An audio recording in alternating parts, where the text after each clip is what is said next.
Bien sûr, bien sûr. C'est tranquille. Très bien, très bien. Mon cher, je suis très, très, très honoré de t'avoir. Et j'ai un petit bruit de fond. Est-ce que ça te dérange? Ça ne me dérange pas trop, mais peut-être que c'est moi qui allais te demander si tu sens qu'il n'y en a pas de mon côté, puisqu'il y a certaines places où les gens sont en train de regarder les foot et toi avec la canne. Très bien. Alors, Voilà. si tu peux juste essayer parfois de parler un petit peu plus fort, ça nous irait très bien. En tout cas, Mouda Maxana, je suis très, très, très content de t'avoir dans notre petite conversation aujourd'hui. Normalement, c'est une conversation qui dure 1 heure. Peut-être, je ne sais pas, selon ton ressenti, peut-être qu'on va avoir seulement 40, 45 minutes ou je ne sais pas. Ça va dépendre aussi de comment ça va se dérouler. Alors, juste avant de commencer, je voudrais te présenter un petit peu parce que j'ai vu, tu m'as envoyé deux textes, notamment Le Chant du Lac Ouais, que j'ai beaucoup aimé. Et donc, ouais. je te présente vite fait pour notre Mhm. communauté. Alors, Ok. tu as donc, je lis un peu la biographie que tu m'as envoyée. Tu es un artiste congolais reconnu pour ton travail littéraire centré sur les réalités urbaines congolaises. Alors, tu puises ton Exact. inspiration sur les interactions humaines et les dynamiques complexes et des environnements citadins. Alors, tu as une Mhm. écriture qui se distingue par un style direct, poétique et ancré dans les expériences du quotidien, offrant une perspective profonde sur les vies souvent ignorées. Alors, euh, je ne vais pas tout lire. Je ne vais pas tout lire. On va rentrer directement dans le débat. Mais juste avant, si tu permets, je rappelle que tu as reçu un prix littéraire, le prix littéraire Exact. Mikanda Awards en 2017. Et mon cher, félicitations pour ton prix. Et alors, dis-nous justement, on va commencer, on va rentrer d'emblée dans le sujet. Alors, tu es né au niveau du lac Kivu, c'est ça, à Bien l'est sûr. du Congo. Et tu as écrit dans le chant du lac, tu dis que la poésie est comme un témoignage, un cri, un refuge et un combat. Bien Euh, sûr. Qu'est-ce que tu entends par là? Je dirais simplement que la poésie nous permet d'essayer un tout petit peu de rompre avec l'accoutumance et de revenir un peu beaucoup plus sur l'essentiel de l'existence. Genre, on ne se prend pas trop au sérieux, mais de toutes les façons, on essaie un tout petit peu de sublimer les réels. C'est ça. De sublimer le réel, c'est-à-dire, qu'est-ce que tu entends par sublimer le réel? Par les mots, par le langage? Exactement. Il faudrait toujours qu'il y ait un certain langage pour que le message puisse passer. Et c'est ce qui fait en sorte que nous essayons toujours d'aller au plus profond de nous-mêmes pour expliciter ces ressentis-là qui nous permettent de mettre à mot tout ce qui nous passe par les cœurs. Parce que tout d'abord, c'est une question de feeling. Très bien, mais alors, c'est pas vraiment une interview, tu sais, c'est un dialogue. Euh, Dis-moi, quand est-ce que tu as compris que la poésie pouvait t'aider à dépasser ou transformer ton réel? C'était peut-être lorsque je m'étais rendu compte qu'il fallait qu'il y ait des moments à moi seul pour tenter un tout petit peu de d'interpréter certaines facettes des sentiments que j'avais vis-à-vis de tout ce que j'avais à vivre, tu vois. Être né au Congo, à l'est du pays, une région où il y a toujours assez de tout ce qu'on pourrait dire comme violence. Il faudrait qu'il y ait des temps pour soi, pour qu'on tente simplement d'aller vers cette intimité et tenter d'expérimenter une certaine façon de voir les choses. Genre, la poésie m'a vraiment permis de bien vouloir appréhender cette réalité difficile qu'on nous impose toujours, la société. Je comprends, mais tu as l'air très jeune, tu as l'air très jeune. J'ai l'impression, sans vouloir rentrer dans les détails, j'ai l'impression que tu as commencé la littérature très tôt. Alors, est-ce que tu as eu des auteurs qui t'ont influencé, auteurs occidentaux ou auteurs, je ne sais pas, africains? Pour revenir à tes questions, je dirais que je suis trop jeune, mais aussi je commence à devenir adulte. J'aurai 30 ans demain. Pas très loin que demain, j'aurai 30 ans et sérieusement, il y a des influences qui m'ont poussé à aller au plus profond de moi-même et chercher à exprimer nécessairement cette euh, facette poétique qui m'a toujours habité. Genre, normalement, il y a des auteurs congolais, mais aussi il y a des auteurs d'ailleurs. Je pourrais citer par exemple ici au pays les vieux qu'on appelle Philippe Masségabio et aussi celui qu'on appelle le poète Ntambuka. Toutes leurs œuvres sont à retrouver dans une anthologie. L'anthologie s'appelle Les Zaïres écrits parce que ça a été une œuvre la plus marquante dans la littérature congolaise, mais aussi il y a des auteurs d'ailleurs qui me parlent, notamment Charles Bukowski, Pedro Juan Gutiérrez, John Fonte, il y a aussi Henri Miller, il y a un peu de Céline, il y a du Gabriel Garcia Marquez et plein d'autres. Voilà. Je comprends, c'est excellent, c'est excellent. Personnellement, moi aussi, j'aime beaucoup Henry Miller. Notamment, moi, je l'ai découvert dans la trilogie Sexus, Plexus et Nexus. Alors, Ouais. c'est un écrivain que j'aime bien. Euh, Tu as cité Gabriel Garcia Marquez qui est quand même un écrivain latino-américain. Mhm. Moi, en lisant, par exemple, Cent ans de solitude, vivant en Haïti, Mhm. j'ai tout de suite compris qu'il y avait une relation entre les latino-américains, notamment Garcia Marquez, et ma réalité à moi telle que je la vivais en Haïti à l'époque, parce que justement, je Mhm. considérais qu'il y avait, qu'on partage avec les latino-américains quelque chose comme un foisonnement. Il y a dans notre réalité à nous un foisonnement, un réel merveilleux, un endroit, un point où la littérature en tout cas, nous montre qu'il y a quelque chose entre le réel qui cohabite avec le fantastique. Est-ce qu'il y a cohabitation entre réel et fantastique aussi dans le Congo? Par exemple, je sais que chez vous, il y a une forte présence de la parole mystique ou en tout cas de l'imaginaire, etc. Est-ce que la littérature congolaise parle de ça aussi? Ouais, justement, tout part avec l'oralité en fait, tu vois. Exact. Euh, il y a les idées reçues, mais aussi normalement, il y a ces petits côtés un tout petit peu mystiques que nous recevons souvent de nos grands-parents, parce que je peux dire que les grands conteurs dans l'imaginaire congolais ont toujours été beaucoup plus des personnes âgées qui nous permettent d'avoir accès à une certaine sagesse tout en passant par des contes et des histoires qui reviennent un tout petit peu sur certains sujets qui donnent des leçons, mais aussi qui nous permettent de comprendre un tout petit peu la valeur de l'éducation et la force que devrait avoir tout jeune homme qui voudrait s'adonner à l'aventure de la vie. Et donc, pour moi, ça reste quand même un point beaucoup plus important parce que je ne peux pas nier la présence de cette oralité qui nous permet toujours de rester au parfum de tout ce qui a été. Comme par exemple, moi, personnellement, je viens d'une région de l'Est, dans notre tribu, les Chi, il y a beaucoup d'histoires en fait qu'on nous raconte sur les dynasties, les rois qui ont eu à gouverner notre terre. Parce que dans l'histoire du Kivu, il y a eu des résistances, genre il y a eu des rois qui ont résisté à la colonisation. Et dès que l'on nous raconte des histoires sur des guerriers qui ont eu à combattre pour que les colons ne puissent pas avoir assez d'espace et qu'on sort, ça permet un tout petit peu de rallier ces côtés mystiques et ces côtés oral au récit. Voilà. Oui, donc une forte présence de l'oraliture.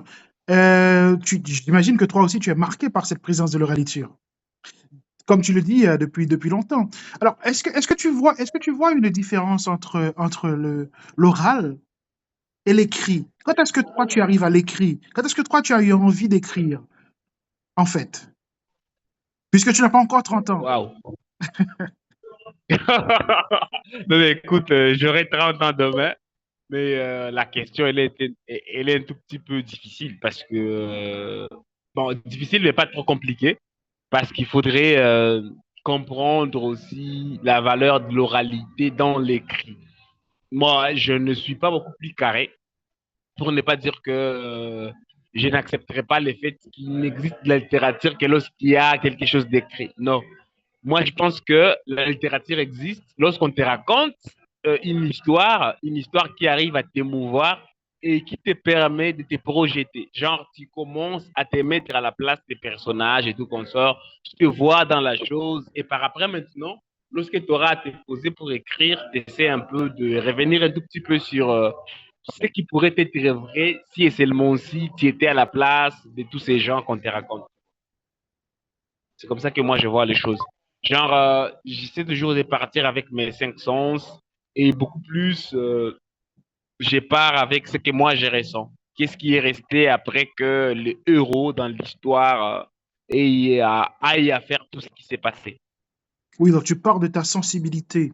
Mon cher, alors je voudrais quand même revenir sur un point très important. Dès le début de ton texte sur le chant du lac, un texte que j'ai beaucoup aimé, que je recommande, tu nous rappelles que ta réalité est traversée par beaucoup de violences, traversée par Ouais. beaucoup de migrations, violences de toutes sortes d'ailleurs, et je ne te cache pas, cela fait écho à ma réalité à moi, telle que je la vivais il y a quelques années, mais c'est assez récent. Et du coup, ce texte m'a touché, en fait, parce qu'il y a quand même des ressemblances. Euh, comment toi, en tant que littéraire, tu vis ta violence et comment cette violence, tu la retranscris dans tes textes? Moi, en lisant Le Chant du Lac, j'ai pu rencontrer quelqu'un de très sensible, quelqu'un d'une immense sensibilité, quelqu'un qui a un regard sur sa réalité. Et à un point tel, moi, je te vois tellement sensible à ta réalité que j'ai un peu peur. Que j'ai un peu peur, que j'ai un peu peur que tu ne te détruises toi-même dans, en tout cas, que cette réalité ne te broie parce que tu es sensible à cela. Alors, dis-moi, comment tu vis cette violence et comment tu la transcris dans tes textes? Euh, En fait, il y a d'abord ce qu'on est euh, et ce que la réalité de la vie nous impose. Moi, je pense que la plus bonne des manières d'accepter cette violence, c'est simplement le fait de ressentir les choses. Et le plus difficile sera le fait de prendre position. Tu vois, genre, tu habites dans une région fortement concentrée en des histoires de minéraux, une région tellement convoitée que le pays n'arrive pas à être stable par le simple fait que tu vis dans une région où il y a tout. Mais sur le plan, je dirais, politique, universel, la région n'est pas acceptée parce que il faut que les gens qui y sont puissent sortir pour que les multinationales puissent venir s'installer et exploiter. Donc, pour moi, en fait, j'accepte cela comme étant une condition de la vie, mais normalement, quelque part à moi, ça me dit que, mais, enfin, genre, non, tu ne peux pas accepter de te faire avoir comme ça. Tu dois dire quelque chose. Et donc, étant natif de Kivu, connaissant aussi ce que notre pays a traversé durant ces 3 décennies, des violences, des conflits et tout consort, je me dis que, simplement que le Congo mérite mieux et que en tant qu'un écrivain, je devrais normalement aussi avoir une parole à placer. C'est un peu ça. Genre, j'accepte qu'il y a une certaine faiblesse personnelle du point de vue que je ne peux pas modifier les choses, mais dis-moi, je peux les nommer. C'est un peu ça. Alors, c'est très intéressant. Tu ne peux pas modifier les choses, mais tu peux les nommer. C'est la question justement que j'allais te poser. Est-ce que la littérature peut sauver le monde, en fait? La littérature, Est-ce que la littérature peut euh, sauver le monde, peut arranger, en tout cas contribuer à arranger les choses? Mais tu as déjà répondu à une partie de la question. moi je pense que la littérature ne parviendra pas à tout modifier, sauf qu'elle peut proposer des solutions. C'est mon point de vue et je l'accepte. La littérature n'ira pas jusqu'à tout changer, tout chambouler, mais la littérature pourrait simplement proposer des pistes, des solutions pour que les gens comprennent en fait et prennent conscience. Mais la littérature n'ira pas jusqu'à tout modifier parce que tout ne dépend pas d'elle. Donc, tout ne dépend pas de la littérature. Alors, si tu permets, je vais lire un petit peu une partie de ton texte. Dans cette partie, tu dis, je broie dans mes peines, parce que c'est tout ce qu'il me reste quand le silence m'assaille. Les larmes ne coulent plus, elles se cachent dans les vers invisibles. Les derniers éclats de lumière dansent, seuls sur la surface trouble. Peut-être que demain je ne boirai plus, que l'aube m'atteindra. Mais ce soir je bois, et l'oubli me prend, doucement dans ses bras. Encore une gorgée, avant de sombrer dans la mer du rien. Mon cher, quand est-ce que tu vas arrêter de boire, en fait? Ben, écoute, je pense que j'arrêterai de voir l'autre qui n'aura plus d'inspiration, hein. Est-ce que tu penses que le créateur, mis à part la beauté de ce texte, mis à part la sensibilité qui émane de ce texte, juste un petit peu pour faire un pas de côté, est-ce que tu penses qu'il faut des additifs extérieurs à l'écrivain ou au poète, par exemple l'alcool, par exemple la drogue pour écrire, pour créer, si on veut rentrer un petit peu dans le processus de création?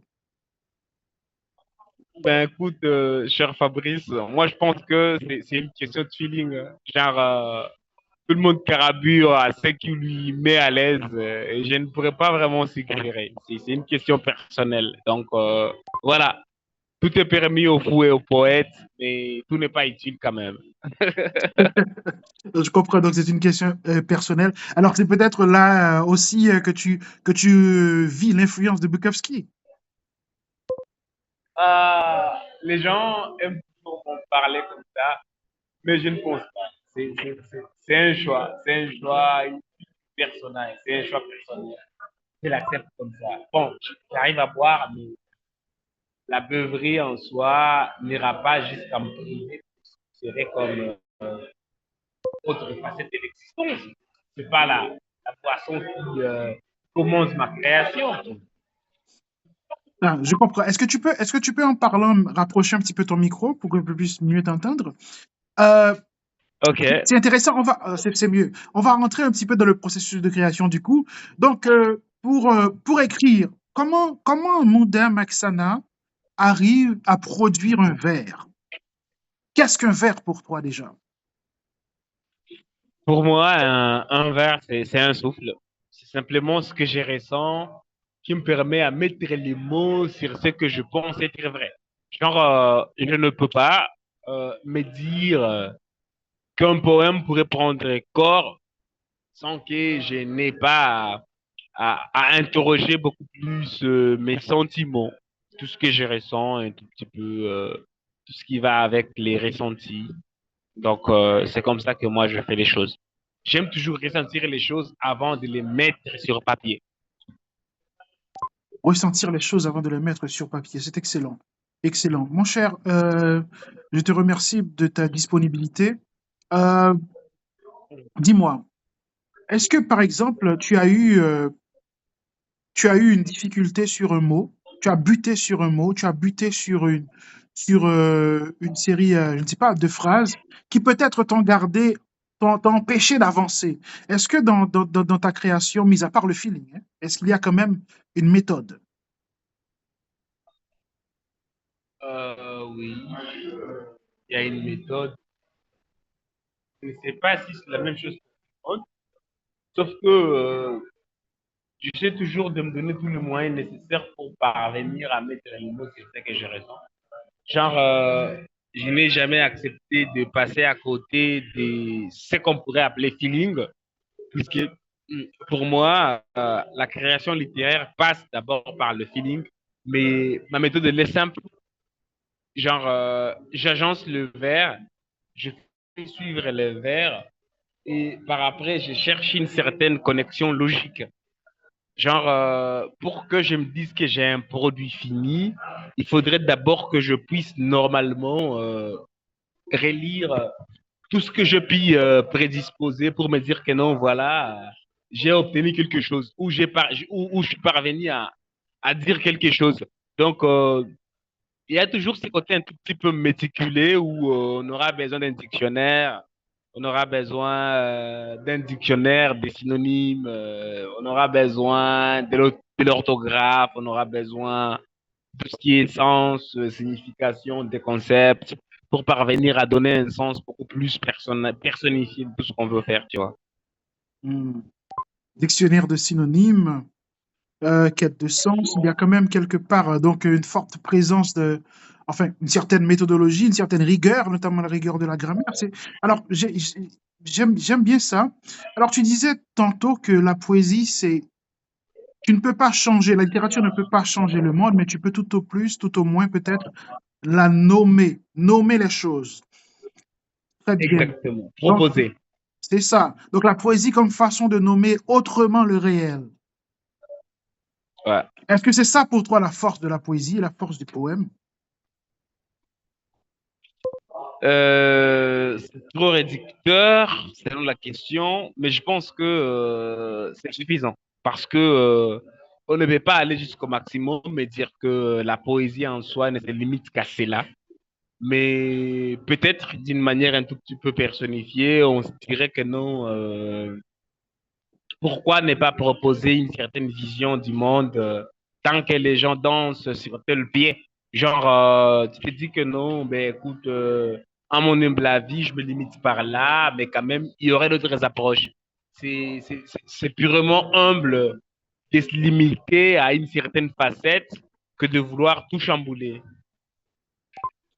Très bien. Donc, alors, c'est vrai que nommer les choses, c'est vrai que mettre des mots sur les choses, c'est déjà une manière de dompter ces choses-là. C'est déjà une manière de dominer ces choses.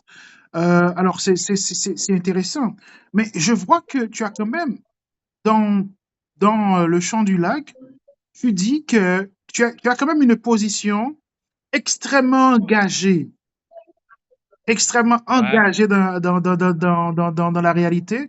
Donc, pour ne pas dire militante, en fait. Est-ce que tu penses ouais. que le romancier ou le poète doit absolument ou obligatoirement être militant?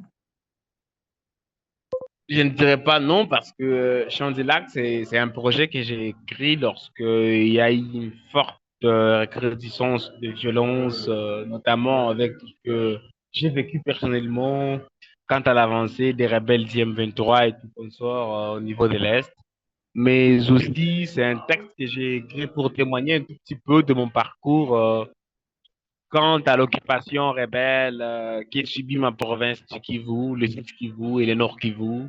Parce que je me souviens, en fait, les tout premiers poèmes de ce recueil, je les ai écrits à Goma. Parce que j'étais à Goma pour une petite visite professionnelle. Je devais aller signer des autographes et vendre des bouquins et tout consort. Mais à un certain moment, je me dis que, voilà, pour moi, c'est une proposition, c'est une façon de voir les choses. Mais le reste appartient aux gens qui devraient interpréter le message. Je ne me prends pas pour un messager ou pour quelqu'un de trop engagé pour tenter de donner une certaine façon de voir les choses. C'est un recueil circonstanciel, écrit dans des circonstances beaucoup plus précises et voilà quoi. Alors que c'est un recueil du coup qui a justement un rapport à une série d'événements qui se passaient dans ta zone. Donc du coup, il est Mhm. contextualisé. Ça voudrait dire que tu ne Exactement. te limites pas, donc tu ne te limites pas à ce type de création. Pourtant, c'est une position que beaucoup Ouais. d'intellectuels ont eue, par exemple Sartre, etc. Un homme en Haïti comme Jacques Roumain. Beaucoup d'intellectuels ont eu cette position qui disait que la littérature devrait, en tout cas, minimum s'engager, le romancier devrait au minimum s'engager dans les problématiques de son pays. Donc pour toi, c'est juste contextuel, tu pourrais faire autre chose, du coup. Euh, c'est juste une proposition intellectuelle, hein. Je n'irai pas jusqu'à tout idéaliser, hein. Hmm, C'est ça. Donc, moi, je pense que c'est une proposition que tout le monde pourrait prendre et je ne voudrais pas vraiment trop idéaliser cela.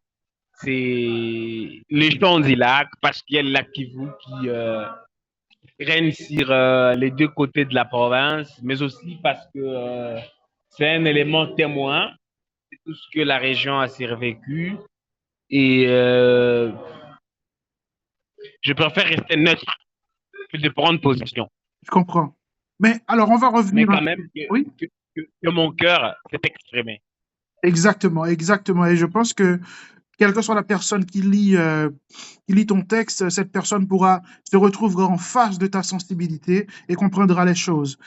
Si on veut parler un petit peu de toi, euh, dans le présent, comment est-ce que tu vis en ce moment? Bon, en ce moment, personnellement, je peux dire que je suis en train de mettre à l'épreuve, je, je suis en train de subir les conséquences de cette occupation là-bas, mais aussi, je me suis mis à l'épreuve en me disant que je pourrais accepter tout ce qui m'arrive comme étant une étape. Et carrément, je suis en train de traverser l'étape en question parce qu'il y a la guerre là où je suis né, là où j'avais une vie, là où j'ai grandi et tout consort. Et ici où je suis, c'est simplement une ville qui m'a accueilli lorsque je suis venu étudier et ce n'est pas vraiment facile. Tu vois, on doit s'adapter à toutes les réalités du monde. Et tu connais bien nos régions subsahariennes. Le travail n'a pas sa place. Ça veut dire qu'on devrait toujours chercher beaucoup de subterfuges pour survivre. Et voilà, je survis. Je ne suis pas en train de vivre, je survis. C'est très très fort ce que tu dis. Tu n'es pas en train de vivre, tu survis. Est-ce qu'il y aurait un réseau d'aide? Est-ce qu'il y aurait, je ne sais pas, un réseau de soutien, peut-être pour, c'est pas, ce que je veux dire. Est-ce qu'il y a quand même un moyen, une soupape de sécurité pour toi? Est-ce que tu te sens seul ou, je ne sais pas moi, comment le poète se sent en ce moment? Ben écoute, il y a Fabrice Torchon qui me permet d'avoir accès à son audience et c'est une des raisons qui me permet d'y croire, mais je ne dis pas que tout va à l'eau de rose ou tout va à la normale. Mais quand même, il n'y a pas grand-chose. C'est juste des efforts constants de tous les jours, une certaine discipline acérée qui dépend de nos prises de position et de nos états d'âme. Et donc, c'est simplement une question de survie. Là où on s'est dit que non, on devrait garder les côtés vertueux de la vie pour accepter d'avancer. C'est tout. Il n'y a pas grand-chose. Même demain, c'est mon anniversaire, mais il n'y a aucun plan, tu vois. On est là, on avance. C'est très bien de le dire. Et bonne note est prise. Demain, c'est l'anniversaire du poète. Et est-ce que finalement tu arrives à lire? Est-ce que tu arrives à te rassembler pour écrire? Quels sont les écrivains, je ne sais pas, qui t'accompagnent durant ce moment présent un peu compliqué? Est-ce que tu arrives à te rassembler, quoi? Ben écoute, il y en a que trois. Il y a Charles Bukowski, John Fonte et Pedro Juan Gutiérrez. Charles Bukowski pour toute son œuvre, parce que je le lis chaque jour, j'ai relis chaque jour. Et aussi John Fonte pour Des mondes à la poussière, Arturo Bantini et tout consort. Mais Pedro Juan Gutiérrez pour sa trilogie Sale de la Havane, qui me permet toujours d'avoir accès à certaines dramaturgies de la vie qui reviennent un tout petit peu sur ces côtés que nous banalisons souvent, mais qui est très important. J'accepte de cheminer avec ces auteurs parce que c'est eux qui me donnent encore le goût de croire en tout ce qui est création littéraire, tu vois. Excellent, excellent. Tu sais, normalement, je fais une petite conversation de 1 heure. Je pense qu'on va faire 30 minutes aujourd'hui, peut-être puis une trentaine de minutes une prochaine fois si ça te va. Mais Il n'y a pas de... juste avant de partir, est-ce que tu aurais peut-être une dernière parole, notamment enfin, un truc qui te traverse, je ne sais pas, un dernier mot?